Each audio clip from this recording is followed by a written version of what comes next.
Sometimes I don't. It's like with Kodak Black. Like Kodak Black was almost as controversy, right? Yeah, that was a fun one. He came up, he stood up. I never see the niggas just stand up. So I didn't want to be like, sit down. So he was just standing up, and I'm looking. By the way, I love Kodak Black. Yeah. That's like he doesn't know how to act. That's him. If you ever been to Pomino, that's how these people act. They're crazy out there. Right. So Kodak, I received a lot of slack. Was the slack because he's obviously like dealing with some abuse of substances, and obviously when you bring somebody who's maybe going through that on a Drink Champ show, and you're like, yo, let's get fucked up. Do you understand? But these are also adults. We're talking about grown-ups here. So that's the other thing. DMX is one of my closest friends. Not rap friends. God rest his soul. Not rap friends. Closest friend. Yeah. Our second episode was with DMX. I remember. That's the first time we went number one. The first time I've ever had like a clash with Rough Riders. Like they hated that interview. Like, and little do you know, like I'm just learning how to. I don't think I've ever told this story, but I'll tell it. I'm learning how to be a podcast. I know I got an advantage because I have a relationship. I'm a rapper, right? And DMX is my friend. So Mr. Lee tells me, yo, DMX is at the A-Loft. He said, come check him. So I'm like, all right, come check him. So I'm coming there to say, yo, can you do my podcast? So I said, podcast? And he's like, I don't want to go to the pod. You know, a pod in jail. Yeah. He's like, what? The pod? Not the pod. He's like, I don't want to go to the pod. I'm like, no.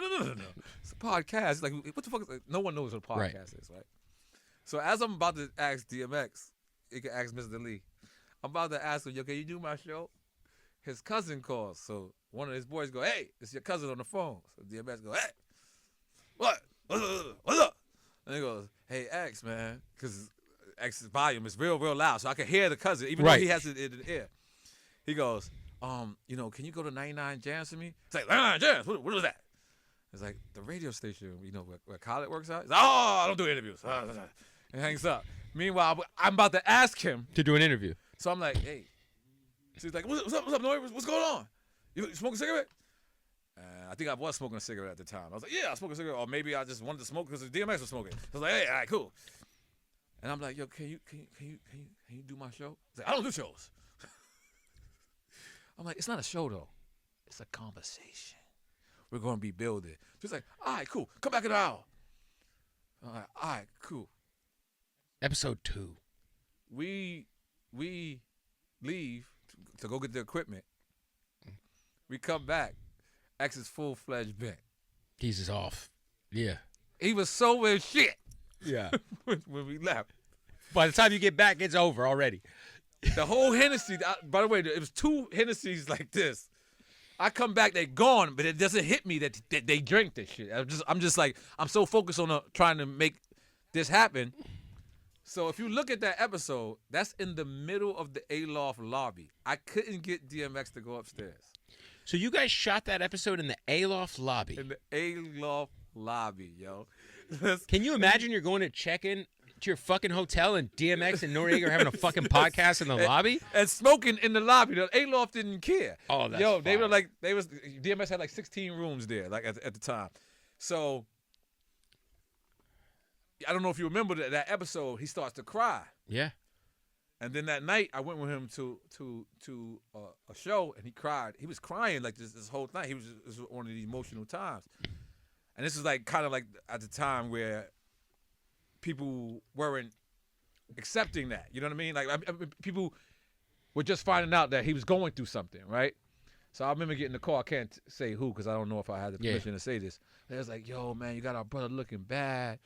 And I remember calling X, and I was like, yo, you know, like, were you cool with this? He's like, man, we had fun, dog. And it's like, me and X, we always had this crazy relationship. Like, I met X in River Park Towers. Do you ever heard of what River Park Towers I have is? not.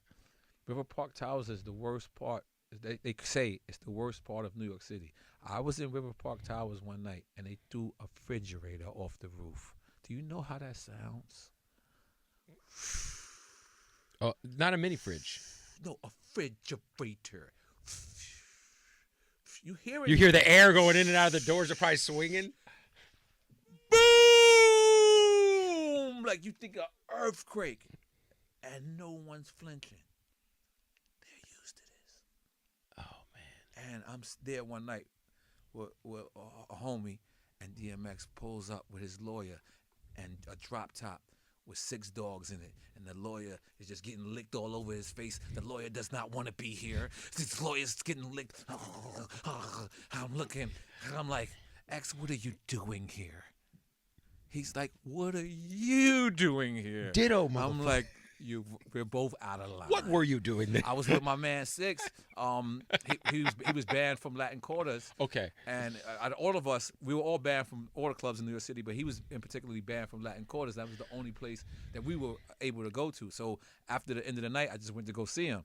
And that's what happened. But DMX was there. DMX, he had never let that story live down. He would always say, N.O.R.E be in places where rappers don't. Yeah. And it was by default. N.O.R.E, what is your the evolution of the space, the media space has obviously turned a lot to streamers are getting a lot of. Yeah, I like streamers. Yeah, I love Kai. I like Kai.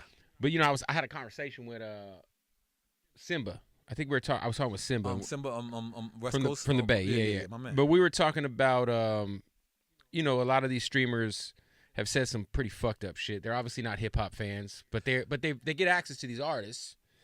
And I always say, well, like, it ain't their fault that artists are validating their platforms. Like, you know what I'm saying? Like, if someone goes on Aiden Ross, right, it's validating his shit. So, but I'm just curious, what is your thoughts just on this evolution of the space? And one, overall, I love seeing workspaces being created. Right? Yeah, for sure. Because for every it's a new stream of revenue. Yes, and for every streamer, they have their friends that they put on. Yep. Like I love the fact that I've seen Kai. Now I've never met him before. No, but he's put on so many people. Yeah. I've seen him say to BET Awards, like, if you guys don't let my friend in, then you guys, I'm leaving. I'm leaving. Like, yeah, I'm leaving. And people often think that that's like, like artists showing their muscles, but it's actually comfortability somewhat thing. Like if we were all broke together, if we were all had nothing, and now I'm at a certain spot, I can't go to Mr. Childs and tell my friend to wait outside. You know what I'm saying? Yeah. I can't.